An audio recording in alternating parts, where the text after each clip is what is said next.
వస్తే ఈ వచనాన్ని చూడడానికి పేజీ సంఖ్య తేలిగ్గా ఉంటుంది. 250. 19వ వచనం. కుమారులేమి కుమార్తెలేమి దోపుడు సొమ్మేమి వారు ఎత్తుకొని పోయిన దానంతటిలో కొద్దిదేమి గొప్పదేమి ఏదియూ తక్కువ కాకుండా దావీదు సమస్తమును రక్షించెను. చివరి భాగం గమనించండి. దావీదు సమస్తమును రక్షించెను లేదా సంపాదించుకొనెను. David recovered all. ప్రభు సాయం కొరకు ప్రార్థనలో ప్రయోగిద్దామండి. ప్రేమగల మా తండ్రి యేసుక్రీస్తు ప్రభు వారి అతి శ్రేష్టమైన నామమున మీకు వందనాలు, కృతజ్ఞతాస్తుతులు చెల్లిస్తూ ఉన్నాం. ఈ దినము ప్రత్యేక కోరికలలో మొదటి భాగంలో మాకు మీరు చేసిన సహాయం పరిచయ కొరకై స్తోత్రాలు. ఈ రెండవ భాగంలో సైతము మీరే మాకు సహాయం చేయండి. మీ వాక్యం ద్వారా మా హృదయాలకు పరిచయం చేసి తద్వారా మమ్మల్ని ఆదరించి ప్రోత్సహించి బలపరిచి అంతకంతకు నూతన పరిశ్రమని ప్రార్థన చేస్తూ ఉన్నాం. ఈ కోరికకు ఆద్యంతం అధ్యక్షత మీరే వహించినందుకే స్తుతిస్తూ ఈ దేశని దాసుని సెలవుచాటున మరుగుపరచండి. ప్రభు నిత్య నిబంధన ప్రోక్షణ రక్తముతో నీ దాసుడిని నీ ప్రజలమైన నన్ను మమ్మలను కడిగి శుద్ధీకరించండి. మీ సన్నిధి మేము సమీపంగా అనుభవించినట్లు మా మధ్య మీరే అత్యున్నతంగా హెచ్చించబడమని ప్రార్థిస్తూ ప్రార్థన ఆలకించినందుకు స్తుతించి యేసుక్రీస్తు ప్రభు వారి అమూల్యమైన అతి పరిశుద్ధమైన నామమున స్తుతించి ప్రార్థిస్తున్నాము తండ్రి.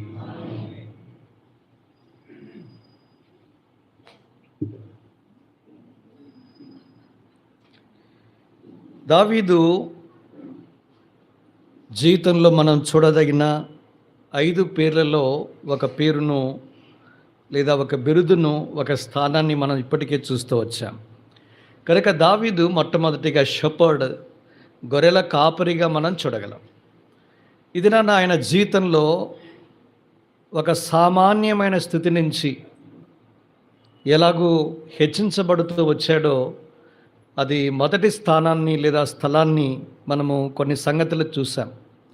సమూయేలుకు దేవుడిచ్చిన మంచి మాట లేదా హెచ్చరిక వెలుగులో మనకు దేవుడు నేర్పించిన పాఠాన్ని కూడా మనము నేర్చుకోవాలని కోరబడుతూ ఉన్నాం. మనుషులు పై రూపాన్ని లక్ష్య పెడతారు, కానీ దేవుడు హృదయాన్ని లక్ష్య పెడతాడు. ఒక మంచి మాట మరి 16వ అధ్యాయం 7లో మనం చూస్తాం. ఇంకనూ కడసారి ఒకడున్నాడు, అయితే వాడు గొర్రెలను కాయచున్నాడు. చూడండి, చెప్పిన మాటలో ఆయన తృణీకరించబడిన వ్యక్తిగా ఉన్నాడని చెప్పకనే ఆ మాట చెబుతూ ఉంది. ఏముంది? ఇంకనూ కడసారి వాడు ఒకడున్నాడు, అయితే వాడు గొర్రెలను కాయచున్నాడు. అర్థం ఏంటి? సైన్యంలో పనిచేసే 3 కుమారులనే దేవుడు కోరుకున్నప్పుడు గొర్రెలు కాచుకునే వాళ్ళని దేవుడు రాజుగా ఇశ్రాయేలు మీద కోరుకుంటాడా? అంత సీన్ లేదులేండి అని అర్థమైందా?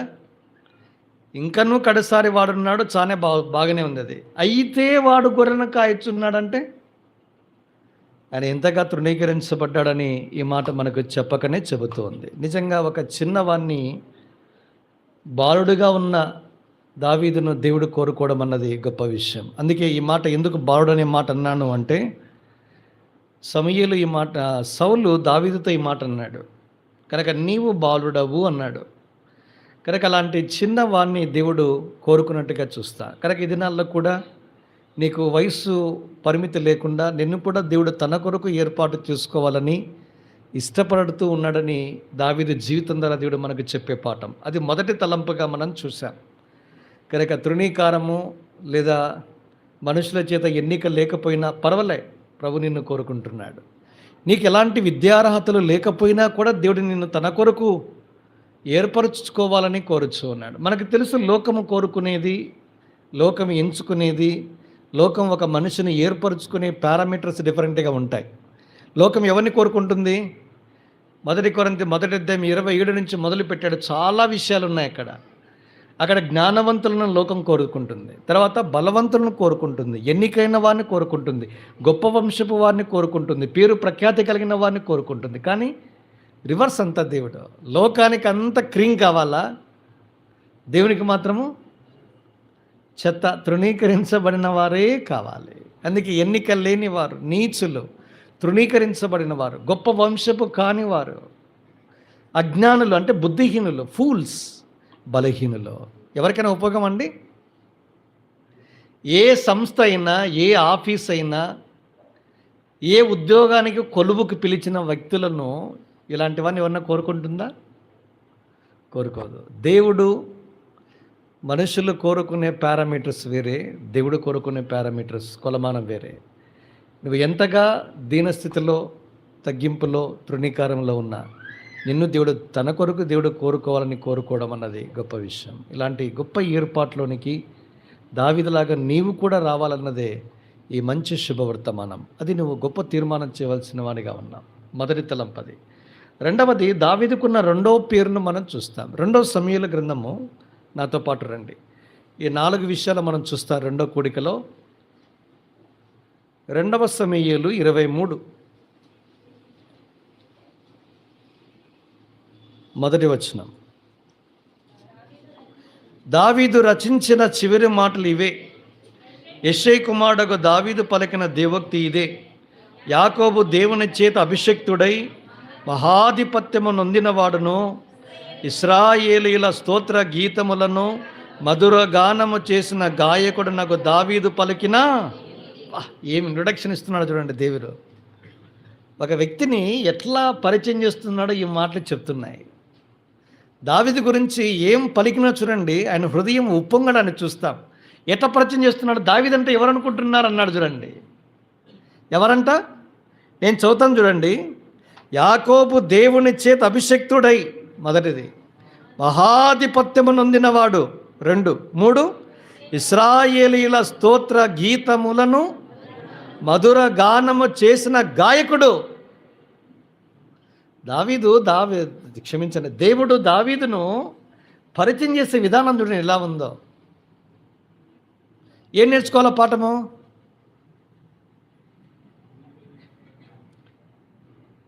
ఎవరినైతే దేవుడు గణపరుస్తాడో వారిని మనం కూడా ఏం చేయాలా? గణపరచాలి. మనం ఏం చేస్తాము? దేవుడు గణపరిచిన వారిని, దేవుడు అభిషేకించిన వారిని, దేవుని చేత మహా ఘనత పొందిన వారిని మనం తృణీకరిస్తాం. అంతా మనము రివర్స్లో వెళ్తూ ఉంటాం. రివర్స్ బ్యాచ్ ఎక్కువ మనది, ఎక్కువ మంది ఉంటారు. మనము మీరు దేవుడు ఎవరినైతే అభిషేకించాడో వాళ్ళని అనుసరించాలి. ఏడబ్ల్యూ టోజరు ఒక అద్భుతమైన మాట చెప్పాడు. ఈ దినాల్లో నా డైలీ పోషన్ ఏంటంటే మార్నింగ్ మొదటి సమయాల గ్రంథం, ఈరోజు మొదటి అధ్యాయం చదువుకొని వచ్చిన, 2 సమయాలు మొదటి అధ్యాయం చదివాను నేను. చాలా ఆశ్చర్యమైన విషయం ఏంటంటే సౌలు దావీదును తరుముతూ వెళ్తున్నప్పుడు సింపతి కోసం మనుషుల మీద ఆధారపడ్డాడండి. 22వ అధ్యాయంలో మీకు కనిపిస్తుంది. నేను ఆ సంఘటన దగ్గరికి వెళ్ళలేదు. ఈ భాగాన్ని గురించి ఏడబ్ల్యూ టోజర్ చెప్తూ ఒక మాట అన్నాడు. Don't follow any leader until you see the anointing oil of anointing on his forehead అన్నాడు ఆయన. దేవుని తైలాభిషేకము అతని నుదుటి మీద కనపడు పర్యంతము ఏ నాయకుడిని వెంబడించద్దు.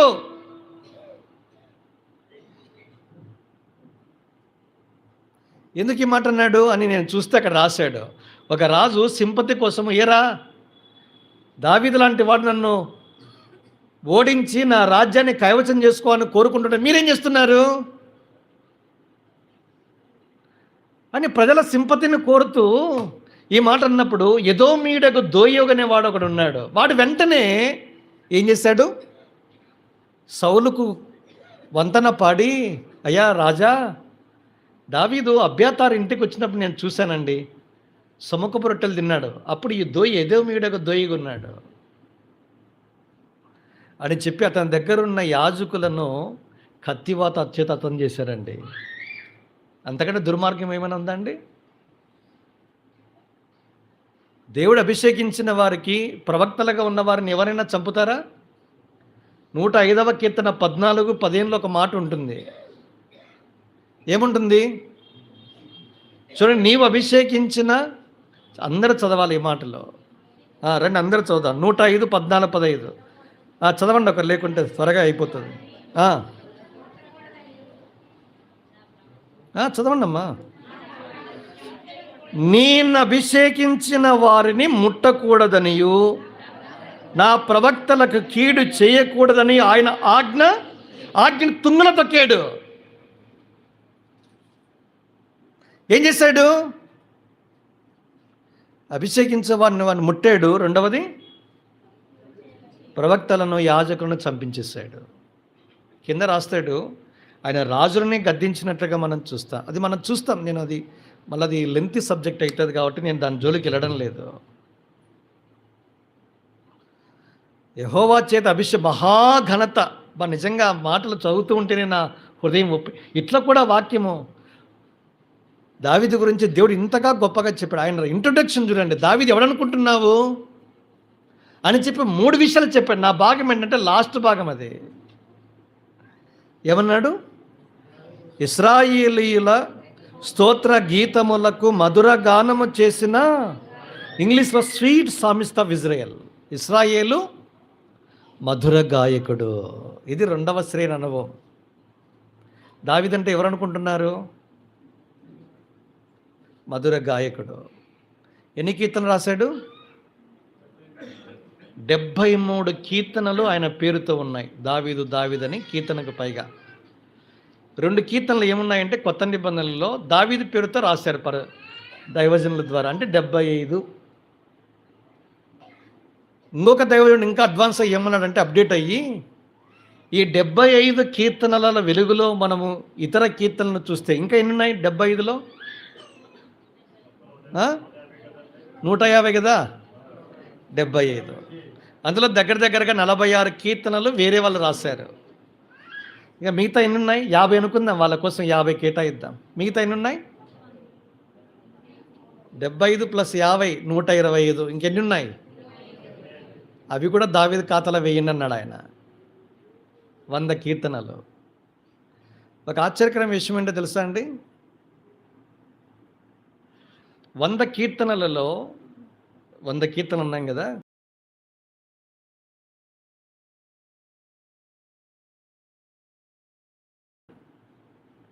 లేదా 75 కీర్తనలకి పరిమితమైతే రాయబడిన కీర్తనలు సగము కంటే ఎక్కువ భాగము 25 లోపే రాశాడని అన్నాడు ఒక దైవజనుడు.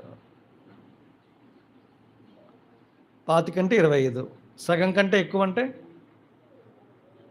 37.5 40 కీర్తనలు. లేదు 100కి వేసుకుంటే 50 కీర్తనలు. 50 కీర్తనలు 25 ఏళ్ళు, 30 ఏళ్ళ లోపే 50 కీర్తనలు రాశాడు. ఆయనే రచన, నెక్స్ట్ స్వరకల్పన, మళ్ళా గానం, సంగీతం కదా ముందు, సంగీతం తర్వాత గానం. ఆల్రౌండర్ ఆయన. రచన, స్వరకల్పన, సంగీతము, గానము. ఎవరు? ఇశ్రాయేలు మధుర గాయకుడు దావీదు. ఎట్లా పాడింటాడు? పరిశుద్ధాత్ముడు ఈ మాట రాశాడు. మనకు మధుర గాయకుడు అంటే ఎస్పి బి అంటే బి కాదు, తెనిటి కాదు, ఎస్పి బాలసుబ్రహ్మణ్యం. ఆయనకి తెలుసు మనకి. ఆయన ఇంచుమించుగా 50,000 పైచులకు పాడి గిన్నిస్ బుక్ ఆఫ్ వరల్డ్ రికార్డ్స్లో పేరుగాంచాడు. ఎక్కువ క్రైస్తవ సాహిత్యమే పాడాడు ఆయన. దీనికి చరిత్ర ఉంది. నేను ఆ మధ్యనే చూశాను. పి సుశీల వాళ్ళకి, వీళ్ళంతా బ్రాహ్మణ్స్, క్రైస్తవ పాటలే పాడకూడదు. ఎవరో వెళ్ళిన అలాంటి వాడు, అమ్మా ఈ పాటలు మీరు పాడాలి, మీకు మంచి గానము గాత్రం ఉంది కదా అంటే, లేదండి నేను ఈ పాటలు పాడనని అన్నాడు. వెంటనే అప్పటికి వారి బంధువు ఒక ఆయన బ్రాహ్మణుడు కన్వర్ట్ అయ్యాడు. ఆయన కొన్ని పాటలు రాశాడు. ఈ పాటలు ఫలానా వారు రాశారని వెంటనే ఆవిడ పుస్తకం ఇచ్చారు, కొన్ని పాటలన్నీ, బుక్కు. ఆ పాటకు పైన పేరు రాస్తూనే వెంటనే ఆగి వెనక్కి వచ్చి, ఏమండి ఈ పాట అంటే వెంటనే ఫలానా వెంటనే ఆశ్చర్యపోయింది. ఎవరో కదా మా పూర్వీకుడు ఆయన అని చెప్పి అప్పుడు మారుమనసు అంటే మనసు మార్చుకొని తర్వాత పాటలు పాడినారు. అదే మనం ఆంధ్ర క్రైస్తవ కీర్తనలో ఫస్ట్ ఈ 75 ఈ క్రిస్మస్ సీజన్లో పాడుతూ ఉంటారు కదా, అన్నీ వీడియో పెట్టి ఆడియో, ఆ పాటల్లో ఈవిడ పాడిన పాటలు చాలా ఉన్నాయి. కనుక మధుర గానము చేసిన దావీదు నిజంగా నాకు అనిపిస్తుంది, నేను రాసిన పాటనే కనీసం సియోను గీతాల్లో ఎక్కలేదు. ఓ దావీదా, నువ్వు రాసిన 100 కీర్తనలు పుస్తకం బైబిల్లో ఎక్కాయ్యా. ఎంత అద్భుతమైన విషయం చూడండి. ఊహించి ఉండడు. కనుక మీకంటూ ఏదైనా మధుర గానం ఉంటే పాడండి. మీరు పాడరు. పిల్లలకి ఏం చేయాలంటే ట్రైన్ చేయాలి దేవుని పాటలు. మీరు చూడండి, వాళ్ళు కృతులు ఏం ఆలపిస్తారు, లేచిన వెంటనే మా ఇంటి పక్కనే ఉంటారు వాళ్ళు. ఏమి కీర్తనలు, ఏమి కృతులు, ఏమి సంగీతము, ఏమి వాచము, ఏమి గానము. దేవుని కొరకు మనం పాడే పాటల్లో ఇంకెంత గొప్పగా మధురంగా ఆలపించాలి ఒక్కసారి వేయించాలి. కడుపులో నుంచి వస్తే హృదయపూర్వకంగా అప్పుడు పాటల్లో 10 కాలాల పాటు ఉంటాయి. మనమేమో రాగము తాళానికి బాగున్నట్టుగా మనం పాడతాము. ఈ సంవత్సరం ఉన్న పాట ఇంకో సంవత్సరం వస్తే ఇది నువ్వే రాసావన్నా, తెలియదన్నా నాకు అంట నేను. ఎందుకో కాలక్రమంలో కలిసిపోతాయి. కనుక మన జీవితాల్లో అనుభవసారం. నిజంగా దావీదు తన అనుభవంలో నుంచి పాడాడు. ఆయన రాసిన కీర్తన నిజంగా 100 కీర్తనలు కీర్తన గ్రంథంలో సింహభాగం ఆక్రమించాయంటే ఊహించగలమండి. చివరిగా రాసిన కీర్తన 23వ కీర్తన, 23వ అధ్యాయం 2వ సమయం కదా చివరిగా రాశాడు. అది అద్భుతమైన గాయకుడు రచన.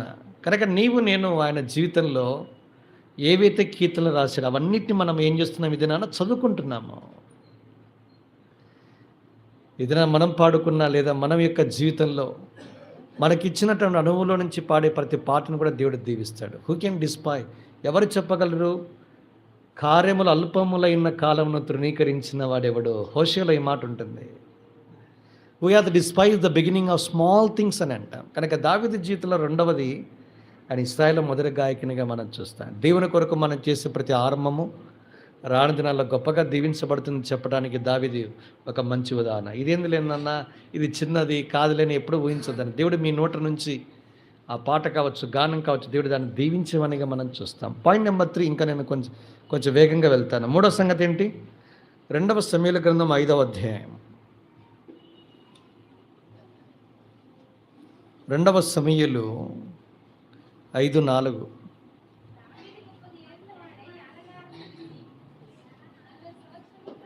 బాగా గమనించాలి. ఎన్నేళ్ళు? 30 ఏండ్ల యవనస్తులను దేవుడు వాడుకుంటాడా? స్థానం ఏంటిది? కింగ్, రాజు. 30 ఏండ్లకు రాజు అయ్యాడండి దావీదు. ఇక్కడ కూర్చున్న చాలామందిలో యవనస్తులు ఒక తలంపు ఉంటుంది. అనా 30 ఏండ్ల యవనస్తుని, నాకు కూడా పాటలు రాసే తలాంతు ఉంది, ప్రసంగించే తలాంతు ఉంది, నన్ను వాడుకోవడం లేదన్నాను. ఎప్పుడు మీరు నిరుత్సాహపడినక్కర్లా. దేవునికంటూ ఒక సమయం ఉంది. మీరు ఊహించండి, వాస్తవానికి ఇశ్రాయేలు మీద రాజుగా ఉండటానికి అభిషేకించబడే సమయానికి వయసు ఎంత? దావీదు వయసు ఎంత అండి? ఎంత ఉంటుంది? 17 ఏండ్లు ఖచ్చితంగా చెప్పాలండి. ఎట్లా చెప్పచ్చు? మళ్ళీ దానికి లెక్క ఉంది. 30 ఏళ్ళకి రాజు అయ్యాడు. ఆయన ఇశ్రాయేలు మీద రాజుగా హెబ్రోన్ దగ్గర నుంచి మీరు చూస్తే 7.5 సంవత్సరాలు, మళ్ళీ అంటే 37.5 మీరు చూడండి. సమూయేలు ద్వారా అభిషేకించబడిన తర్వాత సౌలు ద్వారా తరంబడి రాజుగా ఉండే సమయానికి మనం లెక్కేస్తే ఇంచుమించుగా 20 లాంగ్ ఇయర్స్, అంటే 37.5 సంవత్సరం, ఇంచుకు 40 ఏళ్ళను మనం తీసుకున్నప్పుడు 37.5 సంవత్సరాలు కదా. 7.5 సంవత్సరాలు దాదాపుగా దాన్ని ఏమంటాము, 20 ఏండ్ల స్పాన్ ఇది. మొదటి సమూయేలు గ్రంథము 16 నుంచి 2వ సమూయేలు గ్రంథం 5వ అధ్యాయం వరకు 20 ఏండ్ల కాల పరిమితి. అంటే 17 సంవత్సరాల వయసు ఉన్నప్పుడు అభిషేకించబడితే అక్షరానుసారంగా ఏలుబడి చేసే సమయానికి ఇన్ని ఏండ్లు పట్టాయి. అంటే దాదాపుగా 20 ఏండ్లు వేచినట్లుగా మనం చూస్తాం. నాకు చాలా ఆశ్చర్యం అనిపిస్తుంది. ఏం నేర్చుకోవాల పాఠము? నువ్వు రాజుగా అభిషేకించబడిన దేవుడు నీకు స్వయంగా పిలిచి పట్టాభిషేకం చేసేంత వరకు నువ్వు మౌనంగా ఉండాలా. గ్రాప్ చేయొద్దండి. దరిద్రమైన అలవాటు ఇప్పుడు ఉందంతా. రాకపోయినా పోతారు అంతే. పోవడము దుమ్మిగా దొమ్మిగా మీద పడడము, ఆక్రమించుకోవడం, రాజ్య పరిపాలన చేయడం. ఇది కామన్ అయిపోయింది. ఇది తనను దేవుడు అభిషేకించి, నాకు భలే ఆశ్చర్యం అనిపిస్తుందండి. 2 సమూయేలు గ్రంథం 2వ అధ్యాయం 1వ వచనంలో దావీదు 2.5 సంవత్సరాలు హెబ్రోన్లో పరిపాలన చేశాడు. ఇశ్రాయేలు పెద్దలు తన యుద్ధకు వచ్చి నువ్వు మా మీద కూడా ఏలుబడి చెయ్యండి అని చెప్పేంత వరకు వేచి ఉన్నాడండి. మనము దేవుని యొక్క సమయం వచ్చేంత వరకు వేచి ఉండు. నీకు అప్పగించనంత వరకు నీవు దాని కొరకు వెంపర్లాడొద్దు, పరిగెత్తద్దు. కావాలి, లేదు, నన్ను కూడా వాడుకోలేదు, పదవి లేదు, అధికారం లేదు అంటూ అసంతృప్తితో రగిలిపోవద్దు. ఇది నిజంగా వచ్చినప్పుడు నా హృదయం నూతనమైన విధానంలో దేవుడు నన్ను దర్శించి ఉదయకాలమే క్షమాపణ కోరాను. ప్రభువా, వీళ్ళు నన్ను వాడుకోలేదు. ఉంటుందా? పదవి నాకు చేపట్టనివ్వకుండా నన్ను కళ్ళే కనిపించడం లేదు. వీళ్ళు నాకు ఇంత పేరు ఉంది, ప్రఖ్యాతి ఉంది, పరిచర్య బ్యాక్గ్రౌండ్ నుండి ఇంత పేరు ఉన్నా కూడా నన్ను వాడుకొని ఎన్నోసార్లు మనము అలమటించే వారంగా లేదా అసంతృప్తిని రగిల్చే వారంగా ఉంటాం. దావీదు నేర్పించిన పాఠం ఏంటి? అరే 17వ ఏట అభిషేకించబడిన 30వ ఏట ఆయన అభిషేకించేంత వరకు, పట్టాభిషేకం చేసేంత వరకు వేచి ఉన్నాడు 13 ఏళ్ళు. తర్వాత మళ్ళీ 7.5 ఇంటోట మొత్తం అందరు కలగలిపి రాజ్యం అప్పగించే సమయానికి 37.5 సంవత్సరం, అంటే 20 ఏళ్ళు వేచి ఉన్నాడండి ఆయన ఇంచుమించుగా. అబ్రహాము, శారాలు సంతానం కోసం వేచి ఉన్నట్లుగా, అంటే 25 ఏళ్ళు అనుకోండి. ఆయన 75 ఏళ్ళు పిలిస్తే 100 ఏళ్ళకు సంతానం. నిజంగా వాగ్దానాలు స్వతంత్రించుకోవాలంటే మనకేం కావాలి? 1 + 2 ఫిబ్రవరి 6:11 ప్రకారము ఓర్పు చేతను విశ్వాసము చేతను వాగ్దానములను స్వతంత్రించుకొని వారిని పోలి నడుచుకోవాలి. ఉందా అండి? నేర్చుకోవాలి పాఠాలు. నేను చెప్తున్నాను, మనకి ఎట్లా రాజ్యాధికారం లేదు, అది వేరే కాన్సెప్ట్. అది ఇక్కడ కూర్చున్న వాళ్ళు నన్ను పరిచయలో వాడుకోవడం లేదన్నా, పదవికి నన్ను పిలవడం లేదన్నా అనే వాళ్ళకు మీకు శుభవర్తమానము. దేవుడు పిలిచేంత వరకు రిలాక్స్గా ఉండండి. దేవుడు పిలిచి మిమ్మల్ని కూర్చోబెట్టిన తర్వాత ఏ ఒక్కడు కిందికి తోయలేడుక. 30 ఏళ్ళు అయిపోయిందండి, ఇప్పుడు ఎవడన్నా కిందికి తోసారా?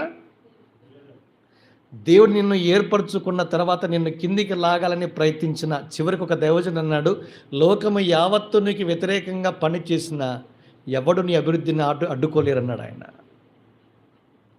మనమేమో షార్ట్ కట్స్ వాడుకోవడానికి షార్ట్ కట్స్ వాడుతూ ఉంటాం. ఏమిస్తారు మీరు? చెప్పద్దు ఇవన్నీ. దరిద్రం అండి నిజంగా. లోక సంబంధమైన లోకంలో వాడుతూ ఉంటారు కొంతమంది గిఫ్ట్స్, బహుమానాలు, లంచము, బలము, ఇవన్నీ ఏం చేస్తున్నాయంటే ఒక మనిషిని వాడుకోవటానికి ప్రామాణికలుగా మార్చిపెట్టారు. ఇంతకంటే దౌర్భాగ్యం ఉందండి? దేవుడు నీకు అప్పగించేంత వరకు రిలాక్స్.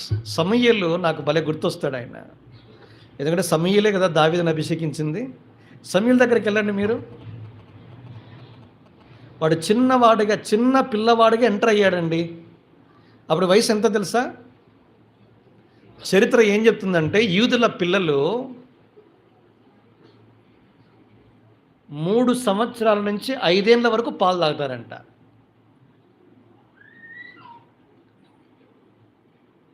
ఇప్పుడు సమూయేలు పాలు విడిచిన తర్వాత తీసుకుని వస్తానని తల్లి ఒడంబడిక చేసుకుని వెళ్ళింది. ఆవిడ ఎల్కానాతో అనింది కదా. కనుక ఇప్పుడు ఏం చేసింది అంటే 5 ఏళ్ళ తర్వాత చిన్నోని తీసుకుని వచ్చి పెట్టేసింది మందిరంలో. ఆ తల్లి గుండె నిజంగా నేను హార్ట్స్ చెప్పకుండా ఉండలేను. సమూయేలును షిలోహులో ఉన్న మందిరంలో విడిచిపెట్టే సమయానికి ఎలాంటి పరిచయం ఉందండి? ఏలి కుమారులు పరిచయం చేస్తున్నారు. ఇలాంటి వారు బహు దుర్మార్గులంట. యెహోవా వారిని చంపదలచి ఉండెను, ప్రణాళిక సిద్ధం చేశాడు ఆయన. ఎందుకు బహు దుర్మార్గులు పాపులంటే వాళ్ళు చేసిన పాపం అంత భయంకరంగా ఉంది. ఇలాంటి పాప సంబంధమైన కార్యక్రమాల మందిరంలో జరిగేటప్పుడు ఏ చిన్నవాడినైనా విడిచిపెట్టి తల్లి వెళ్తుందా? వాస్తవానికి ఏమనుకోవాలా నాలాంటి వాళ్ళు? మా పిల్లోడు కూడా చెడిపోతారన్నా అనాలి, అనకూడదా? ఆమెకు మంచి కారణాలు ఉన్నాయి, సాకులు ఇంట్లోనే పెట్టుకొని ఇంకా కొంతకాలం తన కొడుక్కి సేవ చేసుకోవడానికి, చూసుకోవడానికి. ఎందుకంటే దాన్ని ఏమంటాము, అప్పుడే ఒకనొక కొడుకు పాపం ఎన్నో ఏళ్ళకి ప్రార్థన ఫలితంగా పుట్టిన కుమారుడు, ఎంత గారాభంగా పెంచుకోవాలని ఆశపడింది తల్లి.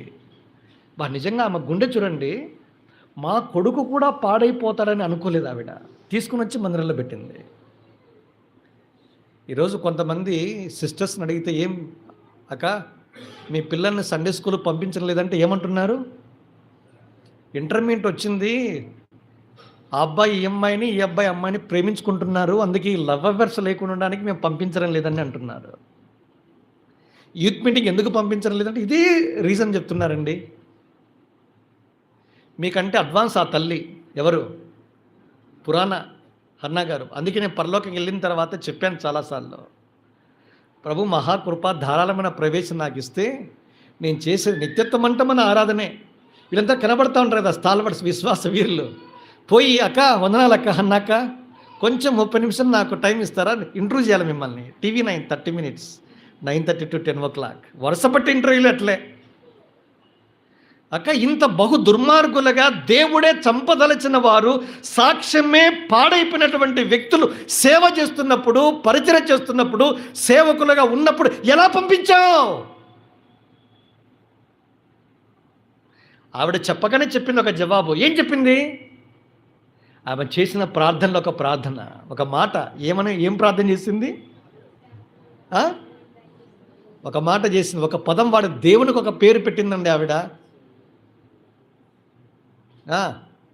మీరేమి అన్నాలు లేరు మీరు ఇక్కడ. సైన్యములకు అధిపతి యెహోవా అనిందండి ఆవిడ. ఈ పదం ఒక స్త్రీ నుంచి మొట్టమొదటిసారి రాయబడిన సందర్భం తెలుసా మీకు? ఈ మాట అది వరకు లేదు ముందు. ఒక స్త్రీ వాడిందండి ఈ పదము. సైన్యములకు అధిపతి ఎవరు చెప్పారు ఆవిడకి? ఏమన్నా మనలాగా హెబ్రోన్ అసెంబ్లీనా? ఎప్పుడు ప్రతి బుధవారము ప్రార్థన మీటింగు లేదా మంగళవారం ప్రార్థన కూడా వచ్చిందా? ఏమన్నా వొకాబులరీ అబ్బిందా? ఏమన్నా క్రైస్తవ పదజాలం ఏమన్నా అబ్బిందా? జీవితం లేదు. ఒకవైపు సూటిపోటి మాటలు. ఎవరు? పెనిన్నా చేత బాధపడుతున్నా మందిరానికి వచ్చి చేసే ప్రార్థనలో చేసిన మాట, అబ్బా నా హృదయాన్ని తబ్బిబ్బు చేసిందట్లే. ఏం చూసిందంటే, సైన్యములకు అధిపతి యెహోవా షిలోహులో ఉన్నాడు, మా వాణి సంగతి ఆయన చూసుకుంటాడు. మనము చూడంలే, మనం ఎంతసేపు సేవకుని సేవకురాలని సంఘ పెద్దల వాళ్ళు బాలేరన్నా. ఇది మన చూపు. వారు కనులెత్తి చూడగా యేసు తప్ప మరెవరు కనబడలేదు. మనకు కనబడమే ఇలా గుడితనం వచ్చింది మనకి. అందుకే మనం ఎన్నో అభ్యంతరాలు ఉంటాయి మందిరానికి రావాలంటే, XYZ ఉంటాయి. నేను చెప్తున్నా, ఈ దినాల్లో షాలేము నుంచి హెబ్రోన్ వరకు ఎవడు ఉన్నా వెళ్ళండి మందిరానికి. వాని పాపన వాడిపోతాడు. మీకెందుకు? సమూయేలులాగా స్టాండ్ కావాలండి. ఏమయ్యాడు? సమూయేలును పిలిచాడు దేవుడు. పిలిచి ఏం చేశాడు? పరిచయం అప్పగించాడు. అప్పగించేంత వరకు ఏం చేశాడు? ముందు సమూయేలు పోయి, అరవిందం గారు 2001లో సేవకుల మీటింగ్ జరిగాయి. నాకు ఇప్పటికీ గుర్తు, నేను ఎప్పుడు మర్చిపోలేదు. 25 ఏళ్ళు అయింది ఇప్పుడు. బేర్షెబా కడపలో ప్రతి సంవత్సరము జనవరిలో సేవకుల కూడిక హెడ్ క్వార్టర్ నుంచి స్టార్ట్ అవుతాయి. రాయలసీమకి హెడ్ క్వార్టర్ అది సేవకులకి. సేవకుల కూడికకు అరవిందం గారు, ఫిలిప్ గారు స్టాల్వర్డ్స్ వస్తారు. అప్పుడు నేను కూడా అప్పుడు విద్యార్థిగా చదువుకుంటున్నా. ఒక సేవకుడు కూడికలో అరవిందం గారు చెప్తున్నాడు పాఠము సేవకులకి. మేము వెనకల కూర్చొని బయట సర్వింగ్ చేయడానికి ఉన్నాం. మేము సేవకులు లోపల రాలేం కదా.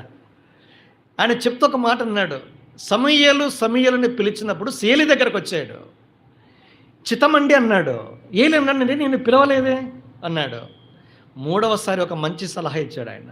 రే, ఇంకొకసారి నీకు వినబడితే నువ్వు ఏం చేయాలి? నీ దాసుడు ఆలకించుచున్నాడు, ఆజ్ఞ నిమ్ము. స్పీక్ లార్డ్, ఫార్ దై సర్వెంట్ హియరత్ అని చెప్పు అన్నాడు. వెంటనే ఆ మాటను తీసుకుని సమూయేలు ఒక పని చేశాడు. ఇప్పుడు ప్రశ్న వేశాడు సేవకులందరికీ. తర్వాత ఏం రాయబడింది అన్నాడు ఆయన. తర్వాత ఏం రాయబడింది అన్నాడు ఆయన. మీరేమైనా చెప్పగలరా చూడకుండా? సమూయేలు పోయి తన స్థలమందు పండుకొనెను అని రాసింటే అయిపోయేది. అరవిందం గారు హైలైట్ చేశాడు ఆ పదాన్ని. అరవింద్ అంకుల్ గారు ఏమంటున్నారు? పోయి తన స్థలంలోనే పడుకున్నాడు. సంఘాల్లో ఎందుకు కలవరము చెప్తున్నాడు ఆయన. ఎవరి స్థలాల్లో వాళ్ళు ఉండకుండా వేరే స్థలాల్లో పడుకుంటున్నారు. దరిద్రం కదండి. నీకంటూ సంఘంలో ఒక స్థలం ఉంది, నీ స్థలం నీ విరగవు.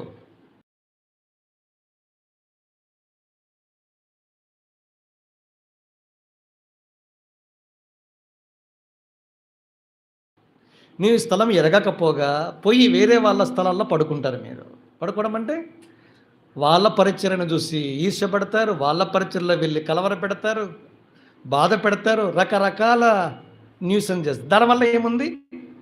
సంఘము యావత్తుకు కలవరాన్ని, అసమాధానాన్ని మీరు కలగజేస్తారు.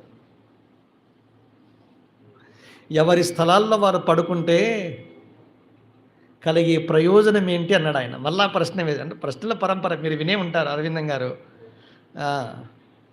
ఏమన్నాడు తెలుసా అండి? పోయి తన స్థలంలో పడుకున్న తర్వాతనే యెహోవా స్వరం వినపడింది. తర్వాత పిలిచాడు, పరిచర్య అప్పగించాడు. 3వ అధ్యాయం చివరికి వచ్చేసరికి దాన్ని మొదలుకొని బెర్షెబా వరకు ప్రవక్తగా స్థిరపరచబడ్డాడు. ఏమన్నాడు తెలుసా? ప్రభువు నిన్ను పిలిచి నీకు పరిచర్య అప్పగించేంత వరకు నీ స్థలంలో పడుకో, రిలాక్స్గా ఉండు.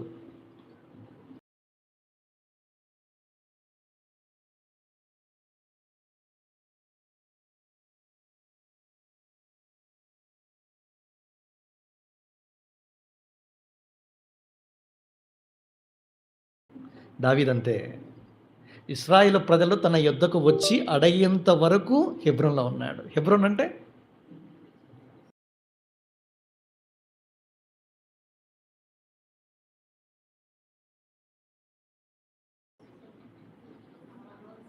సహవాసం. ఎవరితో?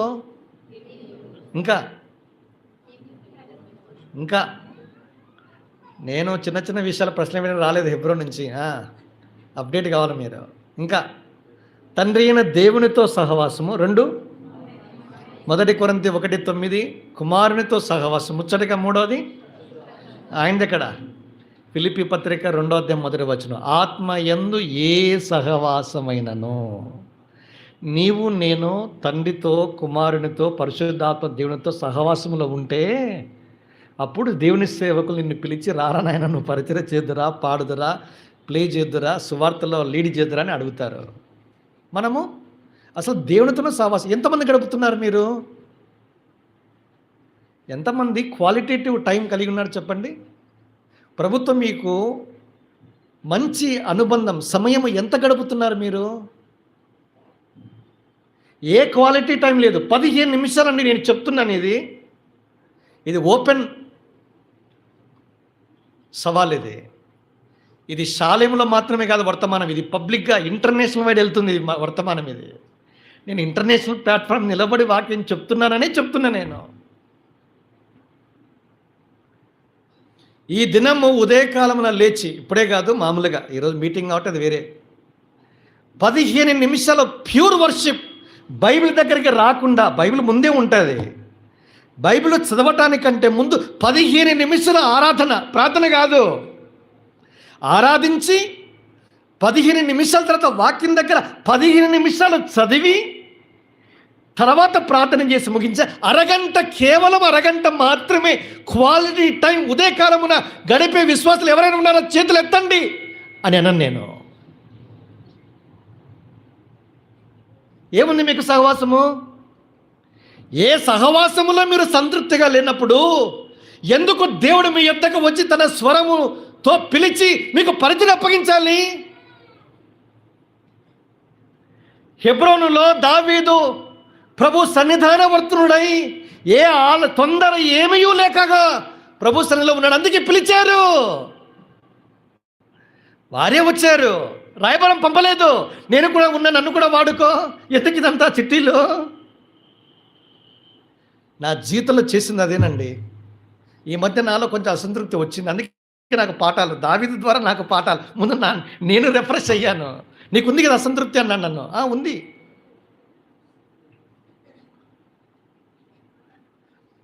దేవుడు కంటూ తగిన సమయం ఉందండి. ఆయన కాల ప్రకారమే పోతాడు ఆయన. మనమేమో ఉడికిపోతూ ఉంటాం. ఇందులో అంతరంగంలో మనలో ఉన్న చెత్త చెదారం తీసేయటానికే మన జీవితంలో ఇలాంటివన్నిటిని అనుమతిస్తాడు. ఎందుకు 40 ఏళ్ళు ఇశ్రాయేలు ప్రజలని అరణ్య బాట పట్టించారండి? 40 ఏళ్ళు అరణ్యలో తిప్పాడు. ఎన్ని రోజులు పడుతుంది? ద్వితీయోపదేశకాండం మొదటి అధ్యాయం ప్రకారం 11 రోజులే పడుతుంది. 40 ఏళ్ళు ఎందుకు? 40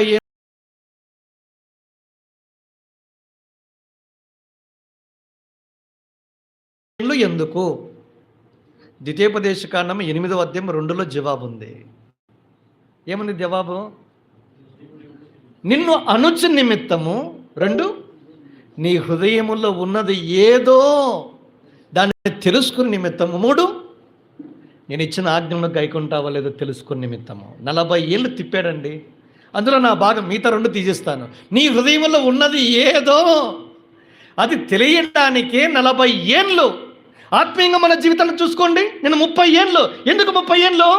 నీలో ఉన్నదంతా తిప్పి తిప్పి తిప్పి జనాలు మన చుట్టూ ఉన్న వారి చేత, సమస్యల చేత లేదా పరిస్థితుల ద్వారా మనలో ఉన్నది అంతా పట్టబయలు పైకి తీసుకుని వస్తారు. ఫ్లోటింగ్ అవుతుంది అది పైకి.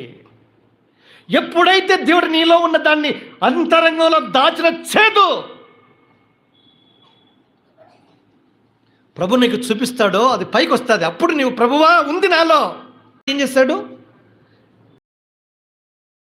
కీర్తన 70, 71, 72 వచనాల్లో ఉంటుంది. ఏముంటుంది? తన దాసుడైన దావీదును కోరుకున్నాడంట.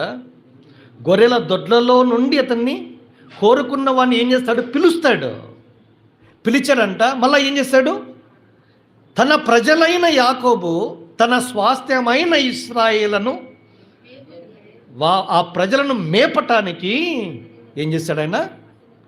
అతన్ని రప్పించాడంట. చూడండి, ఆ గొర్రెలను, పాడి గొర్రెలను విడిపి పక్కన పెట్టేశాడు. వద్దులే అన్నాడు. తీసుకుని వచ్చాడు. తన ప్రజలు, తన స్వాస్థ్యము ఇశ్రాయేలు, లక్షలాది ప్రజలను మేపటానికి, సంరక్షించడానికి, భద్రపరచడానికి రాజుగా ఆయన కోరుకొని పిలిచి రప్పించి 40 ఏళ్ళు పాలించు.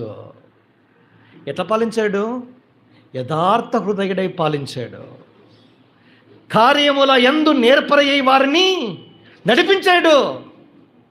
ఏం పదమండి! యథార్థ హృదయముతో పాలించాడు, నేర్పరితనము గల కార్యముల చేత వారిని నడిపించాడు. అందుకే దావీదు కొలమానమయ్యాడు. ఇలాంటి దావీదు గొప్ప దైవజనుడు, గొప్ప రాజుగా చరిత్రకెక్కాడు, ప్రసిద్ధిగాంచాడు. అందుకే దావీదు అంటే నిజంగా ఎంతైనా గొప్ప పేరు అది. అందుకే రాజులకు అందరికీ 39 మంది ఉన్నారు. మొత్తం 43 మంది ఇంటోటో, సౌలు మొదలుకొని అందరికీ పారామీటర్ ఆయన అయ్యాడండి. అది రాజరికం అంటే. అట్లా ఉండాలండి మనము. యథార్థ హృదయము, నేర్పరితనము. నేర్పరితనం ఎలా వస్తుంది? నేర్పరితనం నిపుణత అంటాను దాన్ని. యవనస్తులు ఉన్నారు కాబట్టి చెప్తున్నా. ఎలా వస్తుంది నిపుణత? నైపుణ్యము అంటాను దాన్ని. తన పనిలో నిపుణత గల వానిని చూచితివా, వాడు సామాన్యుల ఎదుట కాదు రాజుల ఎదుటనే నిలుచునన్నాడు. ఎవరన్నారు?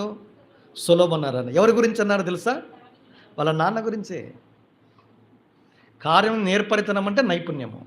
ఈ నైపుణ్యత గలవాడు ఎంత నైపుణ్యం అంటే, గొర్రెలను కాచేటప్పుడు బెత్లెహేము మైదానాల్లోకి, ఈ పచ్చటి మైదానాలకు తోలేసి సితారాను చమత్కారంగా వాయిస్తూ పాటలు పాడేవాడు. ఈ నైపుణ్యత ఎక్కడికి తీసుకెళ్ళిందంటే రాజు సముఖమందు నిలిచేటట్లుగా చేసింది. ఏముంది నీకు నైపుణ్యము? వాయిద్యాలు లేవులేండి, నాకు కూడా రావు. చదువు, సైదులో మీకు నైపుణ్యం ఉంటే మీరు రాజులు ప్రముఖులు ఎదుట నిలబడతారు. మీరు చదవరు. నైపుణ్యం ఎట్లొస్తుంది? కూర్చొని గంటల తరబడి మీరు సాధన చేయాలి. సంగీత విద్వాంసుడు అయ్యాడు ఈయన. మధురగాడు ఎలా అయ్యాడు? సాధన చేశాడు. ఏఆర్ రెహమాన్, చెప్పకూడదు వాస్తవానికి ఇవన్నీ, యవనస్తులు ఉన్నారు కదా, ఎట్లయ్యాడు? అర్ధరాత్రి అర్ధరాత్రి లేస్తే ఉదయకాలం వరకు ప్లే చేస్తూనే ఉంటాడంట, గంటల తరబడి. ప్రపంచ ప్రఖ్యాతిగాంచిన ఆస్కార్ అవార్డు గ్రహీత. ఈ ఏపీపీఎస్సీ ఎగ్జామినేషన్ చదివేటప్పుడు ఆస్కార్ అవార్డు సంపాదించిన చచ్చినట్టు చదవాలి వీళ్ళ గురించి. అందుకే చదివినప్పుడు తెలిసిన ఇంటర్వ్యూలలో ఏముంది? గంటల తరబడి సాధన, నిద్ర కూడా మానేస్తాడు. ఎంఎస్ విశ్వనాథన్ అని ఒక ఆయన ఉన్నాడు, ఆయన కూడా మ్యూజిక్ డైరెక్టర్. ఆయన ఒక మాట అన్నాడు అన్ని ఇంటర్వ్యూలు చెప్పేటప్పుడు, నన్ను హృదయాన్ని కదిలించింది. నాకు హార్మోనియం ఇచ్చి ఒక గదిలో వేసి 3 పూట్ల ఇంత తిండి పెడితే ప్లే చేస్తూనే ఉంటానన్నాడు ఆయన. హార్మోనియం తీసేయండి, నాకంటూ ఒక బైబిల్ ఇచ్చి ఒక గదిలో వేస్తే 3 పూట నాకు ఇంత తిండి పెడితే నేను చదువుతూ ధ్యానిస్తూను పఠిస్తూనే ఉంటాడు. చెప్పగలరా అండి? సిగ్గుపడ్డా నేను. అరే 30 ఏళ్ళ క్రైస్తవును బోధకుని చెప్పుకుంటున్నా, నా బతుకులేదు లేదనుకుంటా. ఎంత సమయం గడుపుతున్నారు మీరు? ఎలా వస్తుందో నైపుణ్యము? నైపుణ్యత కలిగిన వ్యక్తులుగా దేవుడు నన్ను తీర్చిదిద్దు. ఒక నైపుణ్యత గల వ్యక్తిగా దావీదు తీర్చిదిద్దాడు.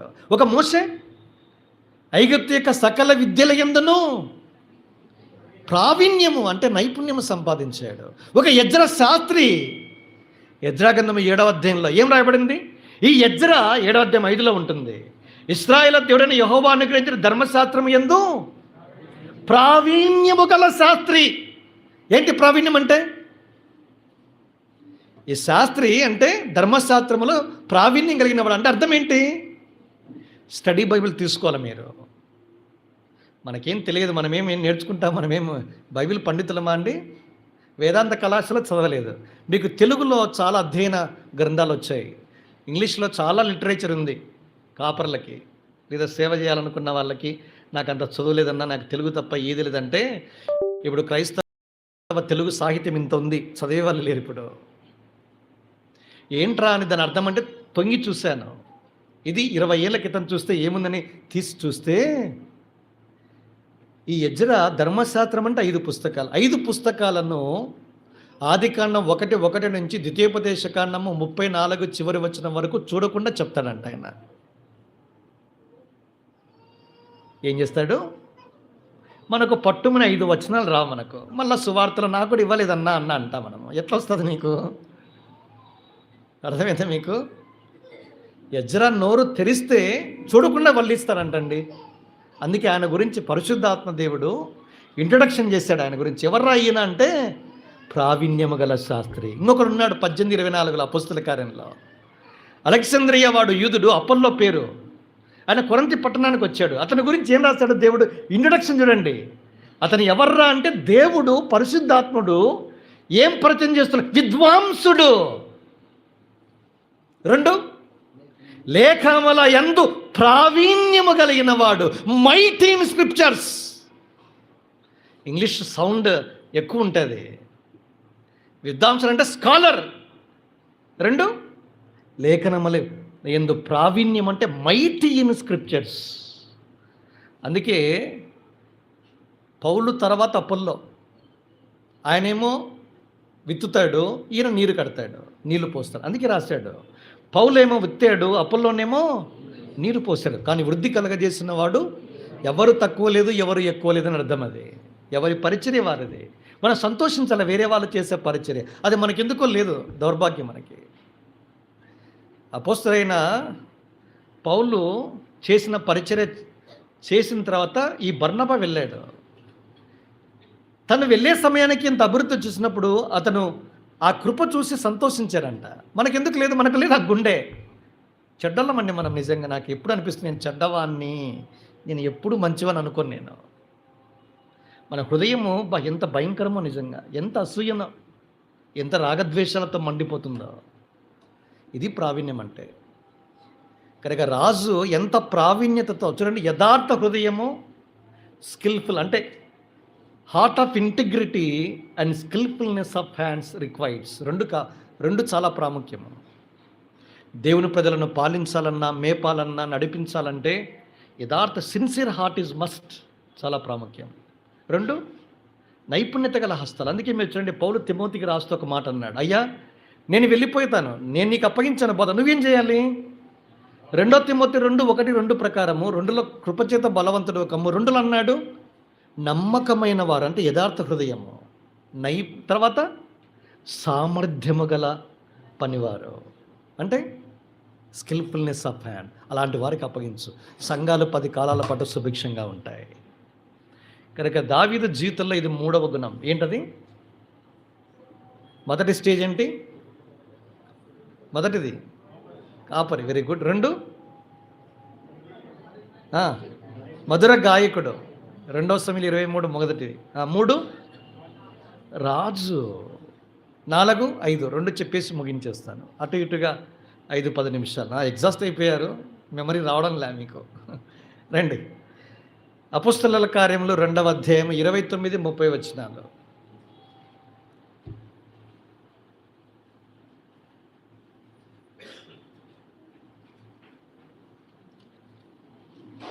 సహోదరులారా, మూల పురుషుడకు దావీదును గురించిన మీతో నేను ధారాళముగా మాట్లాడవచ్చును. అతడు చనిపోయి సమాధి చేయబడను, అతని సమాధి నేటి వరకు మన మధ్య ఉన్నది, అతడు ప్రవక్త అయి ఉండెను. ఏ మంచి మాట అండి. ఎవరంటైనా ఒక కాపరి గాయకుడిగా వెళ్ళి రాజు అయ్యి ఏమయ్యాడు? ప్రవక్తని ఎప్పుడు అంటాము? రండి కిందికి రండి, ఒక మాట చదువుతాను. 31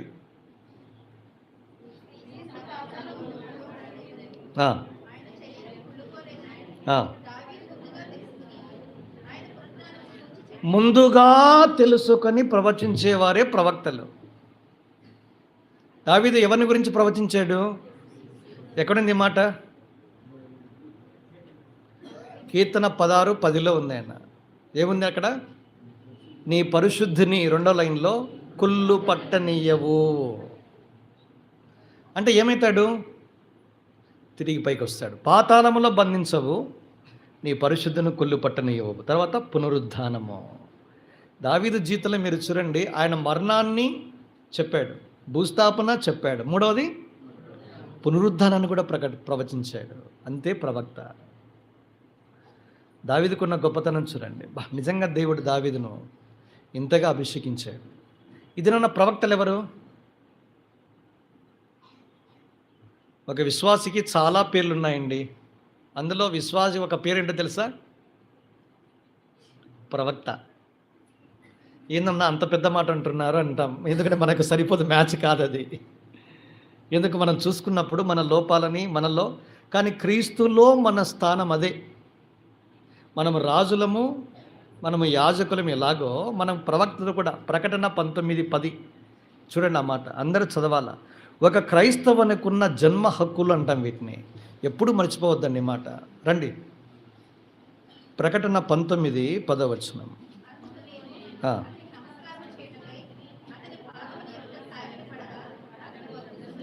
నేను నీతోనూ యేసును కూర్చున్న సాక్ష్యము చెప్పు నీ సహోదరులతోనూ సహదాసుడను, దేవునికే నమస్కారము చేయము, యేసును గూర్చిన సాక్ష్యము ప్రవచన సారమని. యేసుప్రభువారు గురించి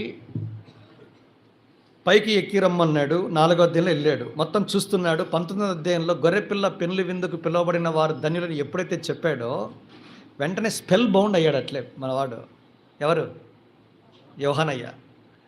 కనుక ఎప్పుడైతే చూసా ఆ వైభవాన్ని చూశాడు, గొర్రెపిల్ల విందు పిలువబడిన వారు, గొర్రెపిల్ల వివాహోత్సవం, ఇవన్నీ ఉన్నాయి, హల్లెలూయా అనే మాట, ఇవన్నీ ఎప్పుడైతే ఆ ధ్వని వింటూ ఈ వైభవోపేతమైన సంగతులను పరలోకంలో ఎప్పుడైతే చూశాడో వెంటనే స్పెల్ బౌండ్ అయ్యి సాగిలపడ్డాడు. అట్లే వెంటనే అన్నాడు, వద్దు సుమి,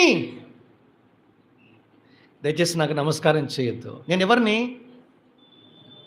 నేను మీతో పాటు సహోదరులతో పాటు సహదాసుడును, దేవునికి నమస్కారం చేయి.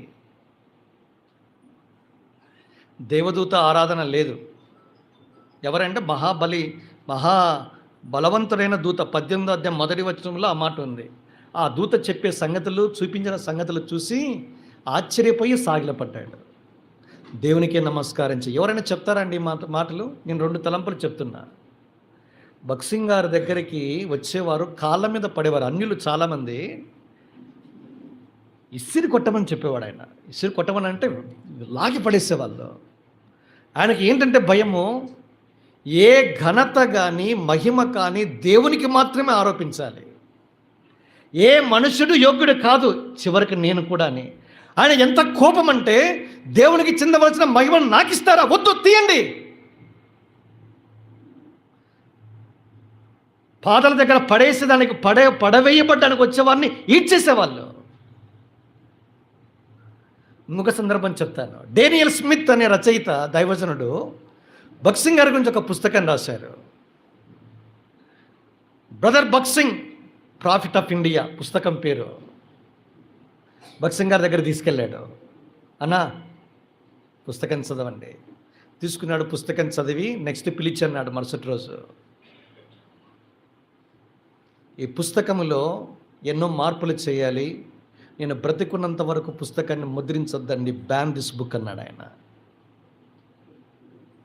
అందుకే మీకు తెలుసో తెలియదో, ఆయన చనిపోయిన తర్వాత ఈ పుస్తకం వచ్చేసారు. ఇంగ్లీష్ వచ్చింది, తర్వాత తెలుగు 2014లో తర్జుమా చేసి 2కు 3 సార్లు కృపావరం అంకుల్ ఇబ్రంలో ఉన్నాడు,